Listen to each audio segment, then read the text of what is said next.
no ria wa ka kire yes o ka kire o mo ka kire say ye constituency wo be information center no na ye ono ne voice ya eno ne kun ye wie nti ye mpesa wo be boss voices ne kro esesa mote ase say andisi be yemu yurumi sa tama mo nimba ba mo ho so no nothing's fall apart tama mo nimba ba mo ho so no nothing's fall apart na say another day and na 30th June the whole day man ko babia mo office ha mashia enipa kwakuo mako miensa esame matiefuo hu at appropriate time do mo nyina pictures oba ha ya pick up picture kama at appropriate time no omo ehun be yin asem do m picture betu dwa na me betu dwa me show me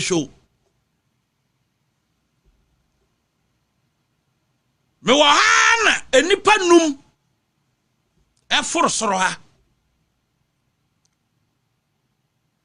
menim obi okote ba bi kire o mo se o Abronye dia wo hwehwe na e ha ya na obenya no ne office wa ha na emerwafo wom ebinu wo be 84 years emerwafo miensa mpanfo so miensa ankran ha ya na omote na omoba office ha nei continue omba ya omasem etitia omasem ne ye about the new patriotic party continue me de Kraa me fi say omo ba Kraa na omo ka sika san na obi direct say they should come to Abronye ti me biti omasem na omo ye obi a omo tenkran omo wo mba biti ma me fo obinom kwa omo fie kwa animu ani mpayimfo mema mienu omo fie ye den kwa animu me no omo di nkoma ma omo started the party history a different 1969 eba eniema asisie enyina no omo bom history wo office ha in fact the oman spend the Kraa no omo spend be 1 hour 30 minutes e wo office ni nyina ye about the new patriotic party na asem omo de to manim no eni nyina ne say enra omo obi de beto wo manim say enne me show videos bebre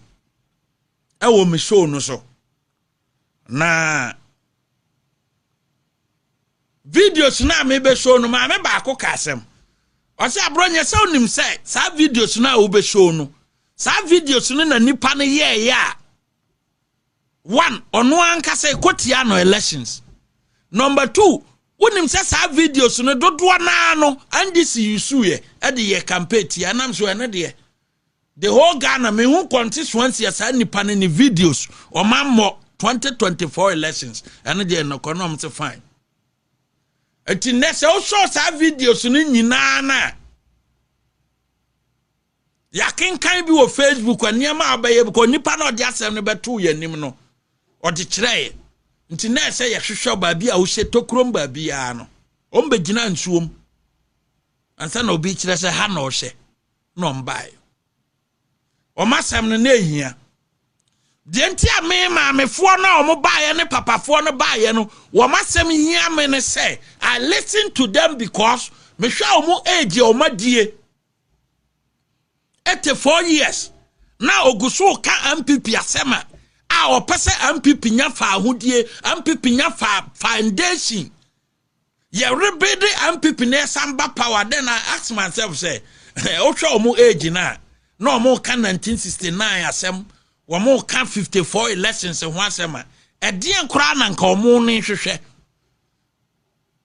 because they don't need anything. Wo mo de ane said the only thing ane say e kina bi o mba dana to na MPP ma e wa hoden ye ni arehuo mu ni e wa anigye mu ni e baba besie omo near the MPP fra I ato o madaka so near see o mo ne feso near nanso near kan o mabakosem. So I listen to them. omo ye mpanfo a wo mani afi enti omo ka kire me say sa nipa ne video so no omo say Abronye ye no aba no ye to bi won kran ha ye various constituencies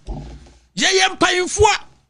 ye patrons ye council of elders wo ye constituency ho ufi say ya ye te wanimu no ye bekọ akọ sunlight akọ to aba masa nipa na wo se ne wo be show wo be born voices wo be show no videos na me amemete me ntomma no no wia wa ka kire ye se o ka kire o mo ka kire say ye constituency wo be be information center no na ye ono ne voice ya eno ne kun ye wie nti ye mpesa obebo sa voices ne kura biem na di sa nipa ne voices ne nsema o kan ya e ma party na nya akono no ye srew o TV no ye hwepa ye srew e mo jane life ma ya ye to aba no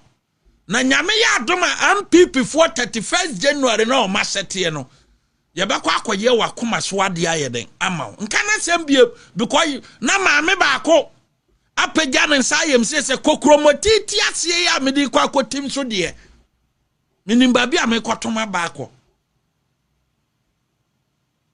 no mo maame abakosem ebi kura wo ha menteda ye bobo dini bi wa asante mantamu a utimu say yes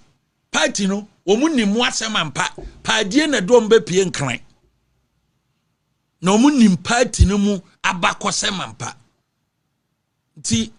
papafo mienu maamefo miensa ka ho na anopa omo ba me office ema yedidi nkomo nti mado Osi sen. Abo papa mo frɛ no. What your letter 3 times. Aden na opase ye pass na yesa. Ye ni abre ye ho ye dwuma de boa no. Na mo so kwasiafo bi te se curtain smile. On person be de ne sa be kwakọ ye dwuma. Na obi a oye adwuma bọ no ho mode o tinkran on haidan. Wa wuti kuma so tu krom kra wo stress ansa na wa haidan.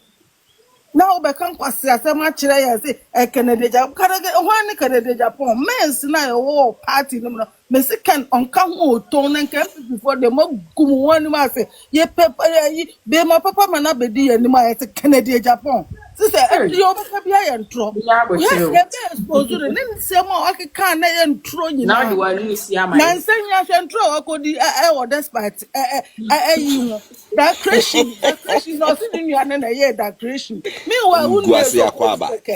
Nguasi akwaba. Uso ya use na utoka yi cars so na nkrofo na shisha businessmen na shisha ase ema wo se sika na de to sa na ema no no nkwa abaji ni minka se so na nya wa masa forget ho kache forget ho ni yenye free Aden na otete yen utete yen ba tete o utete yen ye ba tete o okay obi so aso me ka Yo okay. Echeche mu nyina.